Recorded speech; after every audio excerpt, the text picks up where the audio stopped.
From ABC News Radio, KMET 1490 in Southern California. This is BizNinja Entrepreneur Radio with your host, Tyler Jorgenson.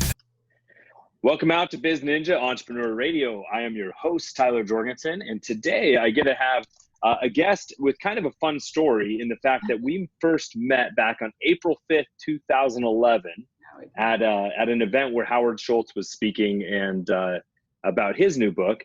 And today we get to talk about Susan Inouye's new book, Leadership's Perfect Storm. So welcome out to the show, and really good to connect again, Susan.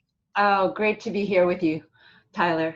It really is. For the last, I think, 20 years, I've been on a mission, working with over now 600 businesses in 40 industries, helping executives, business owners, managers transform the way that they lead so that they better engage their people, especially their millennials, which is the book is about. And the results have been actually leaders leading successful turnarounds, increasing their productivity and profitability, and at the same time living a more balanced and fulfilled life. And that's a pretty broad set of topics. And so you've worked with so many different people in different industries as an executive coach, really focusing on transformational change. Let's first kind of dissect your personal journey a little bit, and then get into how you're helping all these other people. Like you said, for the last 20 years, that's been your call and your purpose. How did you first start discovering that you wanted to go out and be a coach and help people in this way? Yeah. Well, my career in executive coaching really began with my own transformational journey. And it was working with teachers like Tony Robbins. I was one of actually 20 people selected to go study with him from around the world in San Diego for a month. And I also was learning from the teachings of Jack Kornfield, Pema Chodron, Deepak Chopra, which was really the world of being, because Tony was the world of taking action. And at the same time, I was in national companies as an employee, and I was creating university training programs for their leaders. So it was an amazing time for me. And I was always very mindful, I can say, during that time of giving back. So what happened was I was very honored when my congressperson actually presented me with a congressional award for my contributions into the community. Very cool. Yeah. And so how did you make that shift, from being an employee in these big companies, creating these, creating university leadership programs, to, making your first step as an entrepreneur? Yeah. I think what happened for me is that in the corporate world, and I come from the corporate world where the main leadership style was more of a command and control kind of a style. You were told what to do, and you became like an order taker, and you did it. And I was never very good at that. I was more of an entrepreneur spirit, and I would listen to what they say, but I did have a really wonderful manager at the last corporate company that I was at that said, Susan, I don't care what you do, use your gifts, get me the results you want, and I close my eyes to how you do it. She was amazing. So it allowed me, when I worked with this company, because they actually sent me out to different companies, to be able to use my gifts of coaching and training and organizational development work and start turning around companies. And it got to the point where I knew that I need to go on my own, because I hit the glass ceiling. They told me in one meeting that I had, we know you're getting us phenomenal results with our clients, but nobody can do what you do. And I said, well, let me train them. And they said, no, you either have to go back to just doing training, or, you might want to go out on your own. And I did. Gotcha. Yeah. Sometimes it's just the right natural step, right? You don't necessarily fit into the company's box, but the market needs you. And so you just stepped out. And so you said, this book has been in the works for quite some time. Yeah. I think you were in the beginning stages of working on it when we first met. What was the big impetus to you wanting to take the things that you've learned and the concepts and put it into a book form? Well, there were several things. I mean, my clients have always encouraged me to write my book because the way that I coach was very different than what other coaches do. It was very holistic. And I think that really what happened was I got a call one day from a potential client. Actually, he was a Trojan friend of mine, business owner. Okay. And he called me and he said, Susan, I need your help. And I said, what happened? He goes, our whole department of millennials, they came to our office, my partner and I, and said, they had signed a paper and said, we are all leaving unless you get rid of our manager. Oh, wow. And they went, what? And they said, yeah, we have been telling you for a year and you guys don't listen. You know, you just do your business. And then 3 days later, the manager gave his resignation and said he was out of there because he said the culture sucked and he wanted to start his own business because he could do better than they did. So I realized at that point, they said, Susan, we want you to help us with these millennials, right? And I had read books and I had gone to seminars. And so I felt very prepared, right? Until that evening when my nephew and I had an argument and he said to me, Auntie, you just don't get me. And I said, what do you mean I don't get you? I've read the books, I've gone to the seminars. And he said to me, that's your problem. And he just walked out. And I said, and I realized in that moment that intellectually I knew what to do, but in my heart, I didn't really know how to connect and engage with this generation. So this actually led me on a search. And what happened was I wanted to find a method that was not just based in academics or in theory, but was really grounded in proven results.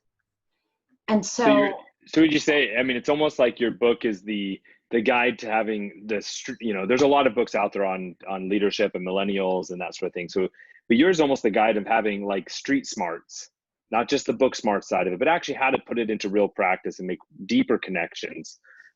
Because there's so many stereotypes about the current, you know, generation entering the workforce. And I have my personal opinions on them. And I'll tell you, the one thing I found personally is you can tell very quickly that there's not, in my opinion, in the number of employees that I've hired over the last 5-10 years, there's not really much middle ground. They're either exceptional or they're really, really struggling. And the ones that are struggling is, I think, where most people take the stereotype and say they're all like this. But I found some of the best, most talented, most gifted people. So what are some of those like street smart things that, you know, that you've learned in your heart of hearts to make those deeper connections? Yeah. What are some of those things that people can be applying into their leadership? Absolutely. Well, you know, let me first say that there are many things that millennials want, but I have found that the 3 things that really resonate with them, and I know this because also not only have I been working in many companies, but as I talk at conferences, they always come up to me and say, that's exactly what we want, which is first to feel heard, to use their gifts and to have meaning and purpose in their lives. So one of the things that I discovered is that in feeling heard, you really need to be able to know how to connect with them. And connection is not connectivity or communication. It's really how I feel when I'm with you. Right. And connection also is a deeper thing. It's not an intellectual thing.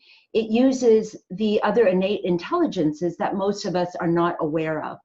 And so in connection, we're able to then receive what it is that they are trying to offer us.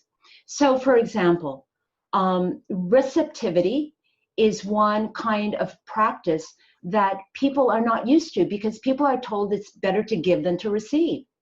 But if you learn to receive, and you can do it in many ways, being able to receive something, say thank you, being able to ask for help, being able to listen, doing certain meditation practices where you're fully present.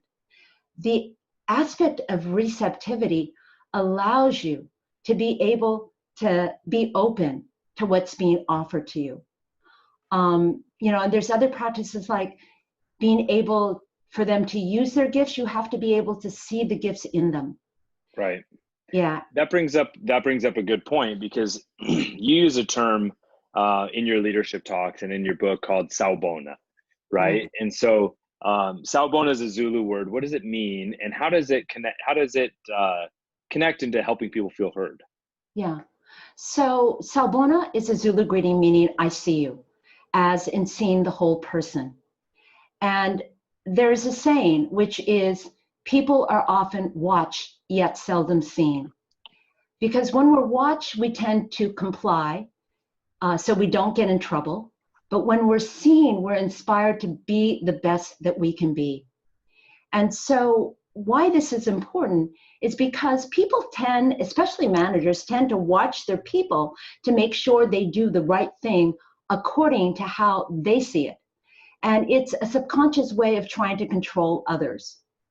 So when we actually connect with and we see people for who they are, their gifts, their blind spots, strengths, their weaknesses, and we accept them for who they are, they begin to see and accept us for who we are, and a different conversation unfolds, one that's not lecturing to each other, but one that is listening and learning from each other. And that is why seeing is so important. Yeah. What I thought was interesting was when we were reconnecting from our first meeting back in 2011, I got the words mixed up. I remembered that you used a Zulu word, and I was like, oh yeah, you were the one that talked about Inouye leadership, and you're like, no, that wasn't me. And I was like, oh, I know it was. So I went back and found our old emails. I was like, oh no, you're right. You were Sawubona, which means I see you. Inouye means we are one, and it's a word that means like once you're in rapport, very much like a Tony Robbins connectivity, NAC type thing, right? Once you've connected and you've seen that person and they see you, then you can be on the same page. Right. And I think what I think the biggest challenge with people working with millennials is so often they're not improving their skills, right? They haven't grown in their leadership style. And the people coming into the workforce are a lot more multifaceted than previous generations. Well, what's happened is that we have provided no bridge, no transition for the old style of leadership, which is command and control, into a new way of leading, which is really about how do we kind of see people for who they are? How do we provide an environment where people can find meaning and purpose in their lives? And how do we be able to create that environment so they feel safe to be themselves? Is that, you had that leader, that manager that allowed you that type of freedom, right? Yeah. Was she kind of an early adopter to that new leadership style? She was a rare being. Yeah. She knew that by allowing us to use our gifts and allowing us to bring forward our ideas, as long as we got the results that she needed, that it inspired us and motivated us to go beyond what she expected, to invest in ourselves, the work, and the organization. And I remember the day that she left the company, because she had hit the glass ceiling with the company as well. And we all cried. I mean, men and women just in the room were crying. And the reason is because she truly was a Sawubona leader. She truly provided that safe culture where we could be who we wanted to be. And today, leaders need guidance in that direction. And that's why I talk about in my book about leaderships. They're so important today and what's going on. Yeah, absolutely. So tell me a little bit more about leaderships. Yeah. What are the ones happening, and how are these leaders that are kind of remnants of the old guard, what do they need to do to make adjustments? Right. So, Tyler, maybe I can explain to you, first of all, the currents that are driving this transformation for leaders. Because a lot of people will say, well, why do I need to make the shift, right? So these currents form the perfect storm in leadership today. And the first current is staying ahead of the curve. Everything is moving so quickly. Right. What's new today is outdated tomorrow. And leaders today can no longer be on the cutting edge. They have to redefine the edge. They have to come up with innovative ideas that disrupt their industry before they get disrupted by an Uber swiping them out of left field. Right. So many of my executives have said to me, Susan, how do I anticipate what's around the corner when I can't even see from the pile of work I have in front of my desk? And I tell them that you can't. You need your people to help you anticipate this change. But unless you develop the leadership capabilities in them that were once required of only senior managers, you won't be able to do it. And millennials want this job. They really do, as long as you know how to engage them and bring out the best in who they are. And leaderships help you to do that. The second current in the perfect storm is the millennials as the next generation of leaders. You know, often I have execs and managers complaining about their young people, about how entitled they are. And I say to them, well, have you ever wondered why they're so entitled? And I ask them if they have kids. And they most often say, yes, I do. I said, okay, what do you tell your kids growing up when they graduate from high school, college? Do you tell them to just get a job and do some work and make some money? And they always jump in and say, no way. I tell them to go for what you're passionate about, do what you love to do, and follow your dream. I said, okay, what do you tell your people at work? And they kind of Put look your head down and go to work. I say, do you tell them to go for what they're passionate about, Right. or do you tell them to go for what you're passionate about? And a huge light bulb goes on, and they go, oh my gosh, Susan, we're the ones making our kids entitled. I said, absolutely. But guess what? This entitlement is important because it's the disruption we need to wake us up, to let go of our sacred cows, and to change leadership so it better fits the world we're living in. And millennials, like I said, they want to feel heard, they want to use their gifts, and they want to have meaning and purpose in their life. But Tyler, who else doesn't want that? I mean, every generation wants that, right? Yeah, absolutely. Absolutely. So leaderships actually help us to fulfill the needs of millennials and every generation as well. Yeah, and you know what's fascinating is I think we're finally far enough away from the industrial age where people are starting to be able to lean into their focuses, like lean into their strengths. Where even just one generation ago, people were, okay, get a job, go to university, get a degree, work that job for 40 years, 50 years, retire, right? Yeah. And I think we're in the first generation that from the point they're even in schooling, that they're being told to chase their passions. And I think that we're on the age of another massive revolution in advancement, because people are going to be able to feel empowered and entitled to chase their dreams. And that's where the ability to innovate and to transform transform the world and business and major industries are changing because of this. Yeah. So and partly because I'm an entrepreneur and don't think like most people, I think this is normal and exciting to me. But I think a lot of those people that are in large companies and leadership positions, I think it scares them a little bit just because it's different. Yeah. I mean, it does scare them because the thing that they fear most is their millennials taking over and then they don't have a job. And I always say to them, the best leaders are the leaders that can go on vacation, and when they come back, everything is running smoothly, as if they weren't needed. Because leaders, absolutely. Leaders, what leaders are needed for is the big picture. They're needed to be able to anticipate that change, to see what's happening in industries, to be on top of what is happening in their world, socially, professionally, and politically as well, because legislations today are being passed that, or need to be passed, that will help entrepreneurs. There was a study done on CEOs as they how the company did the 5 years after they left, and the theory that they were positing was that the people, that's what a true mark of a successful CEO is if the company actually continues to run well even after they leave.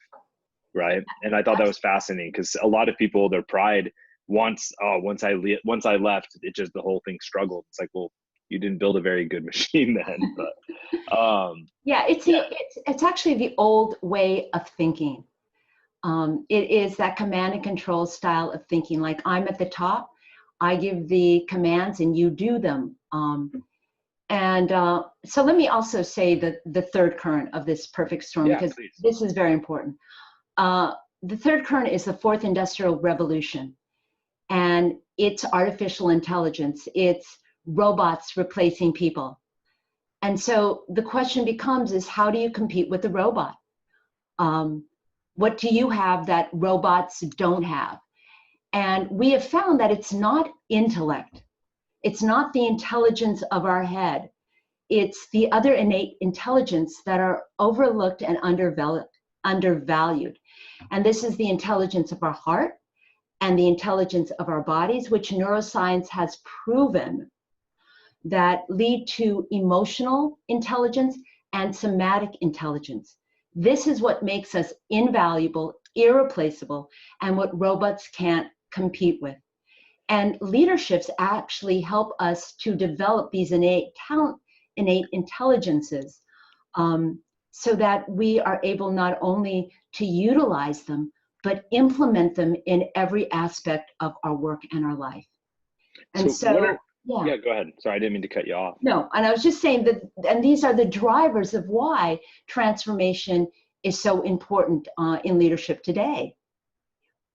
So what are some of the things, like, I know you work with companies, of all sizes, and big companies, like, so let's say, company either in that, like, just getting started phase, 1 to 10 employees, and then also maybe a 50 employee, like, so let's go to a couple of small. What are some things that these kind of people can do right after listening to your show, to this episode, where they can go and at least make, start to move the needle? Now, obviously they need to get your book, and you're going to tell them where to do that in a minute. But what are some things that they can apply today just to start leaning into that transformation? Okay. So I think maybe I can tell them through stories, because a lot of times we lead, and I've got so many stories of my clients. One story I really love is Kathy. Kathy was the director of tech support for a company that I worked with. And what happened was, one day she came to me, she was just so frustrated. She was on the verge of firing her employee, Jack, a millennial. And she said, Susan, I've tried everything. I gave him incentives. I reprimanded him. Nothing is working. And so I sat down with her and I said, Kathy, let's hone in on his gifts. Okay. So as we honed in on his gifts, she realized, wow, this is the reason that he has the highest retention rate of any of the customer service reps, because he can build deep relationships with his customers, and he is so innovative that he can solve anything. And so I said, don't punish him, redirect that gift. And so she got a really wonderful idea. We had brainstorming session, and she said, she went to Jack and she said, Jack, would you be open to creating a training manual for our department and teach some of the things that make you so good?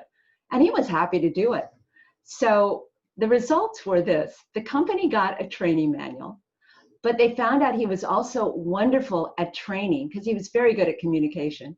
He trained the entire department. Productivity went up across the board. And in breaking down how his method, he saw where he could become more effective and efficient. And he started to make his monthly quotas. And for 3 consecutive years, they had record-breaking customer retention. And Kathy got promoted from a director to general manager. Very cool. Yeah, so it gives you kind of an idea of what you could do. Absolutely. So tell us a little bit about your book and what the next step is for people. Okay, so I would like to do a call to action, which is, please, if anything that I said today resonates with the viewers out there, to join our Sawubona Leadership movement, so we can transform the way that the landscape of leadership for the better. And there are 3 ways that you can do that. One way is, right now, I am looking for 10 centers of influence, millennials, who would love to have conversation with me so that we can find different ways of spreading Sawubona into your community. And you can get in touch with me through my website, which is susaninouye.com, or SusanInouye.com. And I look forward to having conversation. And then the next is that I am actually offering to 10 companies a free 1.5 to 2 hour workshop in exchange for buying 100 books. And this idea came up because Tender Greens, which is a very successful and really wonderful restaurant, their CEO actually read the book, loved it, endorsed it, and asked me to do their leadership retreat. And he said, Susan, I have a proposition. Do our leadership retreat, do the workshop for free, and I'll buy 100 books for my people. And I said, done deal. So 10, you can find out more, go to my website, there's a book page. And then the third way is to get the book, but not just get it, is to read it and apply its principles, because they will transform your life. And you can get it on Amazon, or better yet, if you go to youthmentoring.org, youthmentoring.org, go to their store, and what you'll do is you'll donate $25, you'll get a tax write-off, you'll get the book for free, and you'll be helping to the inner city millennial youth. And by the way, the Sawubona culture came from Tony LaRae and Youth Mentoring Connection. If you do buy the book at Youth Mentoring Connection, I just want to let you know that I'm also offering a free coaching strategy session. You just have to book it on my website under the book page. And and all the proceeds from the book, just to let you know, are being donated to Youth Mentoring Connection. So we're excited about that. Yeah. That's awesome. You got a lot of good things. So please, if whichever part of the spectrum there you fit on, in terms of if you're a company that wants to bring in Susan for a workshop, or if you're just looking to get the book, take those steps. Susan, really appreciate you coming out. And to all of you listeners, viewers, watchers, wherever you're dialing in here for BizNinja Entrepreneur Radio, it's your turn to go out and do something. Thank you for listening to BizNinja Entrepreneur Radio with Tyler Jorgenson. Please make sure to subscribe so you're first to hear new interviews and episodes. If you found this podcast to be valuable, please share it with a friend. Don't forget to visit our online dojo at bizninja.com to claim your reward for listening to the show.